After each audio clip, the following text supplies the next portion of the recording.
सपने में मरे हुए लोग दिखाई देने पर मिलते हैं ये 7 संकेत। नमस्कार दोस्तों, आप सबों का मेरे YouTube चैनल जय श्री राम पर स्वागत है। दोस्तों, यदि सपने में मरे हुए लोग दिखाई देते हैं तो हमें बहुत ही महत्वपूर्ण संकेत मिलते हैं। दोस्तों, एक बार देवर्षि नारद यमराज से मिलने के लिए यमलोक जाते हैं। यमराज देवर्षि नारद का बहुत ही प्रेम से आदर एवं सत्कार करते हैं और उन्हें प्रणाम करते हुए पूछने लगते हैं कि हे देवर्षि, यमपुरी में आपका स्वागत है। आपके दर्शन से आज मैं धन्य हुआ और आपके चरण पड़ने से यमपुरी की शोभा बढ़ गई। इस प्रकार से यमराज के द्वारा सेवा किए जाने पर देवर्षि नारद प्रसन्न होते हैं और यमराज को भी प्रणाम करते हैं और कहते हैं, हे मृत्यु के देवता यमराज, आपको भी मेरा प्रणाम है। आपके आदर सत्कार से अत्यंत प्रसन्न हुआ। फिर यमराज नारद जी से कहते हैं कि हे देवर्षि, आज आपका यमलोक में आने का क्या प्रयोजन है? अवश्य ही कोई महत्वपूर्ण कार्य अथवा कोई महत्वपूर्ण समाचार लेकर आप आए होंगे। या हमसे कोई भूल तो नहीं हुई है? कृपया बताइए, मैं आपकी क्या सेवा कर सकता हूँ? तब देवर्षि नारद कहते हैं कि हे धर्मराज, आप तो मृत्यु तथा न्याय के देवता हैं। आप तीनों लोक की जीवित एवं मृत प्राणियों का लेखा जोखा रखते हैं। आप तो समस्त चराचरों के भूत और भविष्य का भी ज्ञात है। इसलिए मैं आपके पास कुछ शंका लेकर आया हूँ, जिसे दूर करने की कृपा करें। फिर यमराज कहते हैं, हे देवर्षि, आप सत्य कहते हो। हम तीनों लोक में निवास करने वाले सभी जीवित और मृत प्राणियों की लेखा जोखा अवश्य रखते हैं, किंतु आपके मन की बात जानना हमारे बस का नहीं है। आप तो तीनों लोक के खबर रखते हैं। आप भगवान विष्णु के सबसे प्रिय भक्त हैं। आप समस्त शास्त्रों का भी ज्ञान रखते हैं, परंतु आप मुझसे कुछ जानना चाहते हैं तो मैं अवश्य आपकी सहायता करूँगा। हे देवर्षि, आपकी जो भी शंका है और प्रश्न है वह निसंकोच होकर पूछ सकते हैं। मैं अपने सामर्थ्य के अनुसार उसका जवाब देने का प्रयास अवश्य करूँगा। देवर्षि नारद कहते हैं, हे यमराज, मैं पृथ्वी लोक पर भ्रमण करके आया हूँ। मैंने भूत पिशाच, प्रेत, बेताल, पिशाचनी आदि प्रकार की चित्र चीज़ें देखी हैं जो जंगल में निवास करती हैं, और इसके साथ ही मैंने देखा है कि ये सभी दुष्ट शक्तियाँ मनुष्यों को परेशान करती हैं, उन्हें दुख देती हैं। इसका क्या कारण है? ये सभी शक्तियाँ मनुष्य को क्यों परेशान करती हैं? तथा मेरे मन में अन्य एक प्रश्न है कि मनुष्य कई बार अपने पूर्वजों को सपने में देखता है, तो उसका क्या अर्थ होता है? सपने में मरे हुए लोग दिखाई देने का क्या मतलब है? इससे मनुष्य को क्या संकेत मिलते हैं? मैं समस्त मनुष्य जाति के कल्याण के लिए इन प्रश्नों के उत्तर जानने के लिए ही आपके पास आया हूँ। देवर्षि मुनि के प्रश्न सुनकर यमराज कहते हैं कि हे देवर्षि, आपने समस्त मानव जाति के कल्याण के लिए उचित ही प्रश्न किए हैं। मैं आपके इन सभी प्रश्नों के उत्तर अवश्य देता हूँ, किंतु उससे पहले मैं आपको एक अत्यंत पवित्र कथा सुनाता हूँ।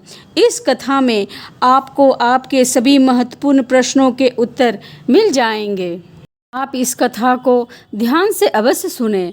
जो भी मनुष्य इस कथा का श्रवण करता है, मैं उसके 32 अपराध माफ़ करता हूँ। तब नारद जी कहते हैं कि हे धर्मराज, आप मुझे वह महान कथा सुनाइए, मैं उसे ध्यान से सुनूंगा। तो दोस्तों, फिर यमराज नारद मुनि को यह महान कथा सुनाते हैं। एक समय की बात है, एक मध्य देश में एक अत्यंत शोभायमान नगरी थी। यहाँ पर एक सेठ अपने 5 भाइयों के साथ निवास करता था। सेठ और उसके सभी भाइयों का विवाह हो चुका था और सभी बड़े प्रेम के साथ एक दूसरे के साथ रहते थे। सेठ के पास किसी भी चीज़ की कोई कमी नहीं थी। वह और उसके भाई बहुत मेहनती थे। वे मिलजुल कर व्यापार और खेती करते थे। पूरे नगर में सेठ के इतना कोई भी धनवान नहीं था। ये सारी संपत्ति सेठ के पूर्वजों से ही प्राप्त हुई थी। सेठ के पूर्वज महादानी और दयावान थे। वह सभी दान धर्म तथा अनेक प्रकार के यज्ञ और हवन एवं धार्मिक कार्य किया करते थे, किंतु सेठ कंजूस स्वभाव का था और उसके अंदर पूर्वजों के लक्षण नहीं थे।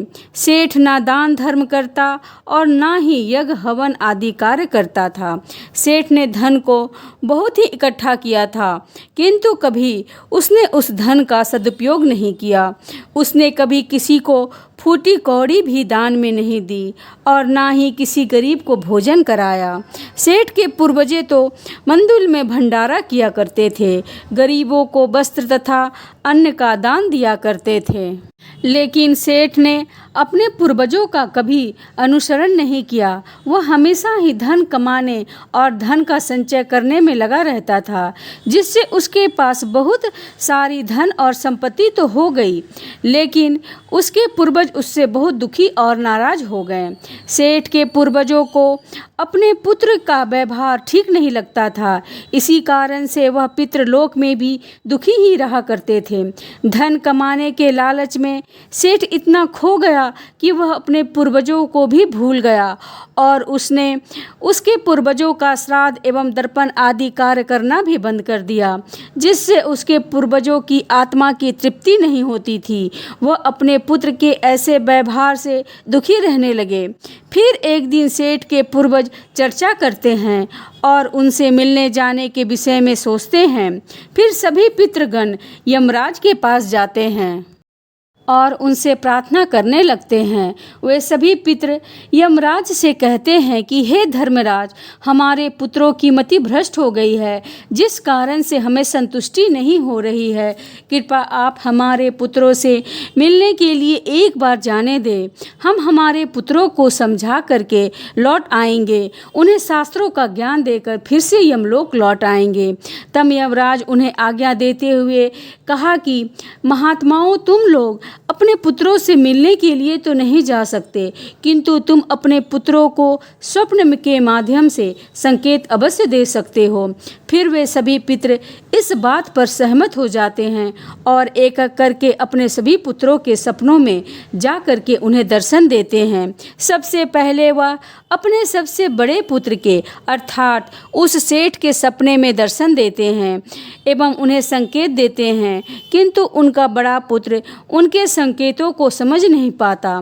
दूसरे दिन जागने पर वह सपने को भूल जाता है और अपने पितरों के द्वारा दिए गए संकेतों को भी नज़रअंदाज कर देता है। फिर सभी पितृगण अन्य पुत्रों के सपनों में जा कर के भी दर्शन देने लगते हैं एवं उन्हें अनेक प्रकार के संकेत भी देते हैं, लेकिन उनके बाकी पुत्र भी उन संकेतों को अनदेखा कर देते हैं। कोई भी अपने पूर्वजों के द्वारा बताए हुए संकेतों को समझ नहीं पाता है, जिससे सभी पितृगण अत्यंत दुखी और नाराज हो जाते हैं। सेठ और उसके भाई धन कमाने के लालच में पूरी तरह अंधे हो चुके थे। उन्हें पूर्वजों के द्वारा दिए गए संकेतों का महत्व कुछ भी नहीं लगता था। लेकिन पितरों के स्वप्न में दर्शन देने के कुछ ही दिनों के बाद उस सेठ को व्यापार में नुकसान उठाना पड़ता है। उसे व्यापार में बहुत अधिक घाटा होने लगता है, जिससे उसकी सारी धन संपत्ति नष्ट हो जाती है। सभी भाइयों में वाद विवाद, लड़ाई झगड़े होने लगते हैं। पूर्वजों द्वारा जमा की गई सारी जमीन जायदाद को वह बेच डालते हैं और वह पूरी तरह से बर्बाद हो जाते हैं। सभी भाई एक दूसरे से अलग हो जाते हैं और अपना अपना पेट पालने में लग जाते हैं। उधर स्वर्गलोक में पितरों को अपनी पुत्रों की ऐसी दुर्गति देखकर बहुत ही पीड़ा होने लगती है। सभी पितृगण बहुत ही दुखी और निराश हो जाते हैं। फिर से वह सभी यमराज के पास जाते हैं और कहते हैं कि हे धर्मराज, हमसे हमारे पुत्रों की ऐसी दुर्गति नहीं देखी जाती। हमारे द्वारा किए गए सभी पुण्य कर्मों को नष्ट कर डाला है। कृपया आप कुछ ऐसा उपाय करें जिससे हमारे पुत्रों को उनकी भूल का पता चल पाए। फिर यमराज उन पितरों से कहते हैं कि हे महात्माओं, तुम्हारी इन व्यथा को मैं समझता हूँ, मैं तुम्हारी अवस्था ही सब सहायता करूँगा। फिर दोस्तों, यमराज एक साधु का रूप बदल करके पृथ्वी पर आते हैं और उन पुत्रों से मिलने के लिए जाते हैं। सबसे पहले वह उन सेठ के घर पर जाते हैं तो वह सेठ अत्यंत बीमार पड़ा हुआ था। सेठ की पत्नी साधु का स्वागत करती है और दान करने लगती है। तब साधु कहता है कि हे पुत्री, तुम्हारे घर में पितृदोष है, इसी कारण तुम्हारे पति की यह दशा हुई है। तुम्हारे पति के कर्मों के कारण उनके पूर्वज रुष्ट हुए हैं। साधु की बात सुनकर सेठ पूछने लगता है, हे साधु, मैंने ऐसा कौन सा पाप किया है कि मेरा सब कुछ बर्बाद हो गया? मेरे भाई भी मुझे छोड़कर चले गए और मैं बीमार पड़ गया। तब वह साधु कहता है कि हे पुत्र, तुमने अपने पूर्वजों को नाराज किया है। तुम्हारे पूर्वजों ने जो संपत्ति और पुण्य अर्जित किया था उसे तुमने और तुम्हारे भाइयों ने नष्ट कर दिया, इसीलिए तुम्हारी यह दुर्गति हुई है।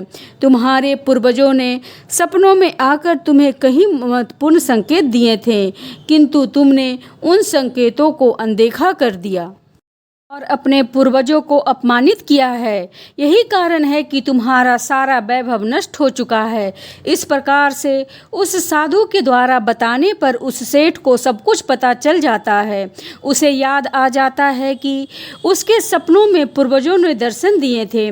वह सेठ उस साधु से कहता है कि हे साधु महाराज, आप सत्य कह रहे हैं। हमारे पूर्वजों ने हमें सपने में दर्शन अवश्य दिए थे, किंतु हम उनके द्वारा दिए गए संकेतों को समझ नहीं पाए। कृपया आप हमें सपनों में पूर्वजों को दिखाई देने पर क्या संकेत मिलता है, बताइए। फिर वह साधु कहते हैं कि हे पुत्र, तुम ध्यान से सुनो, मैं तुम्हें सपने में पूर्वज दिखाई देने पर मिलने वाले संकेतों के बारे में बताता हूँ। यमराज कहता है, हे पुत्र, जब पितरों का उद्धार नहीं होता है तो वह प्रेत योनि में ही मृत्यु लोक में भटक रहे होते हैं। वह भूख प्यास से व्याकुल होकर अपने परिवारजनों के घर में प्रवेश करते हैं।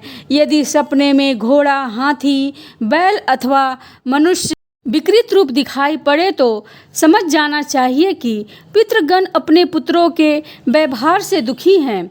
जो मनुष्य पशु पक्षियों को अन्न का दान नहीं करता है तो उसके पितृ अत्यंत दुखी होकर पशुओं का रूप लेकर सपने में दर्शन देते हैं। यदि कोई ऐसा सपना आता है जिसमें कोई पशु अथवा जानवर मनुष्य की वाणी में बोलता हुआ दिखाई दे अथवा कुत्ता, गाय, बैल आदि प्राणी मनुष्य की तरह बातें करता हुआ दिखाई पड़ता है तो इसका अर्थ यह होता है कि मनुष्य के पितृ उससे अत्यंत रुष्ट हैं। ऐसे मनुष्य को भविष्य में भयंकर अपमान का सामना करना पड़ सकता है। ऐसे मनुष्य के जीवन में क्लेश होता है। उसके भाई बंधु पशुओं के भांति युद्ध करने लगता है। यमराज कहते हैं, यदि सपने में मृत परिजन कुछ मांगते हुए दिखाई देते हैं तो इस स्वप्न को मनुष्य को कभी भी नज़रअंदाज नहीं करना चाहिए। इस सपने का अर्थ है कि उस मनुष्य का मृत परिजन असंतुष्ट हैं, उनकी पितृलोक में तृप्ति नहीं हो रही है। जिस मनुष्य को सपने में उनके मृत परिजन कुछ मांगते हुए दिखाई पड़ते हैं तो उस मनुष्य का सारा अन्न भंडार समाप्त हो जाता है। वह घोर दरिद्र में पड़ जाता है, वह भिखारी बन जाता है। इसलिए उस मनुष्य को तुरंत ही अन्न का दान करके अपने मृत परिजनों को संतुष्ट करना चाहिए। यदि सपने में मृत परिजन क्रोधित अवस्था में दिखाई देते हैं तो उस मनुष्य के पूर्वज उसके कार्यों से संतुष्ट नहीं हैं। वह मनुष्य जो भी कार्य अथवा व्यापार कर रहा है उसे उसमें नुकसान अवश्य उठाना पड़ता है। इसके द्वारा किए गए सभी कार्य व्यर्थ हो जाते हैं और उसका कोई फल उसे प्राप्त नहीं होता है। यदि सपने में पूर्वज दिखाई पड़ते हैं और अचानक से अदृश्य हो जाते हैं तो आने वाले समय में उस मनुष्य पर कोई बड़ा संकट आने वाला है, ऐसा समझना चाहिए। यदि सपने में कोई अपना मृत परिजनों को रोता हुआ देखता है तो उसके पूर्वज उससे संकेत दे रहे हैं कि उसे भविष्य में नुकसान उठाना पड़ेगा, उसका सारा धन वैभव नष्ट हो जाएगा और उसे भयंकर दरिद्रता का सामना करना पड़ेगा। आने वाली संकट की घड़ी को देख करके पूर्वज सपने में रोते हुए दिखाई पड़ते हैं। यदि सपने में पूर्वज मैले और गंदे वस्त्र पहने हुए दिखाई दे तो निश्चित ही उस मनुष्य का सारा धन नष्ट हो जाएगा, वह धनहीन हो जाएगा। तब वह साधु कहता है कि हे पुत्र, यदि तुम्हें भी इस तरह के सपने दिखाई पड़े हैं तो तुम्हें भी अपने पूर्वजों को प्रसन्न करने के लिए दान धर्म दर्पण श्राद्ध आदि कर्म करने चाहिए, जिससे तुम्हारे सभी कष्ट दूर होंगे। इस साधु की बात सुनकर उस सेठ को अपनी गलती का एहसास होता है और वह तुरंत ही अपने भाइयों के पास जाता है और उन्हें साधु के द्वारा बताए हुए सारी बात बताता है। फिर सभी भाइयों को समझ में आ जाता है कि उनके पूर्वज उन्हें सपने में आकर संकेत दे रहे थे। फिर वह सभी भाई मिलकर के नदी के तट पर जाते हैं और अपने पूर्वजों के लिए श्राद्ध दर्पण दान धर्म आदि का कार्य करते हैं और अपने पुत्रों को संतुष्ट करते हैं। फिर एक दिन उनके पूर्वज उनके सपने में आकर उन्हें दर्शन देते हैं और उन्हें नाना प्रकार के संकेत देते हैं। यमराज नारद जी से कहते हैं, हे देवर्षि, जब मनुष्य के पूर्वज संतुष्ट हो जाते हैं तो मनुष्य को अनेक प्रकार के संकेत प्राप्त होते हैं। यदि सपने में मृत परिजन सिर पर हाथ फेरते हुए दिखाई देते हैं तो इस सपने का अर्थ यह है कि वह बहुत अधिक प्रसन्न है। पूर्वज वह संकेत दे रहे हैं कि उस मनुष्य के जीवन में बहुत कुछ अच्छा होने वाला है। यदि पूर्वज मनुष्य की ओर हाथ बढ़ाते हुए दिखाई देते हैं तो पूर्वज यह संकेत दे रहे हैं कि मनुष्य जो भी कार्य कर रहे हैं उससे वह संतुष्ट हैं और उसे उनके कार्यों में अवश्य सफलता प्राप्त होगी। यदि सपने में पूर्वज स्वस्थ दिखाई देते हैं तो उनके मुखमंडल पर तेज दिखाई देता है और उनके वस्त्र सफ़ेद और चमकीले दिखाई देते हैं तो पितरों की मुक्ति मिल चुकी है, ऐसा समझ लेना चाहिए। यदि पूर्वज बादलों में दूर बैठे दिखाई दे रहे हैं तो यह शुभ संकेत है। मनुष्य के पूर्वज अत्यंत प्रसन्न हैं और उन्हें आशीर्वाद दे रहे हैं। इस तरह उन भाइयों को पूर्वजों के द्वारा शुभ संकेत प्राप्त होते हैं और उनका खोया हुआ सारा धन और संपत्ति उन्हें वापस मिल जाता है और सभी भाई मिलजुल कर एक साथ रहने लगते हैं और सुखपूर्वक 100 वर्षों तक जीवन व्यतीत करके दिव्य विमान में बैठ करके प्रलोक चले जाते हैं। तो दोस्तों, इस प्रकार यमराज ने मुनि नारद को पितरों के द्वारा मिले हुए संकेत बतलाएं। आपको यह कथा कैसी लगी कमेंट में ज़रूर बताएं एवं जय श्री कृष्णा अवश्य लिखें।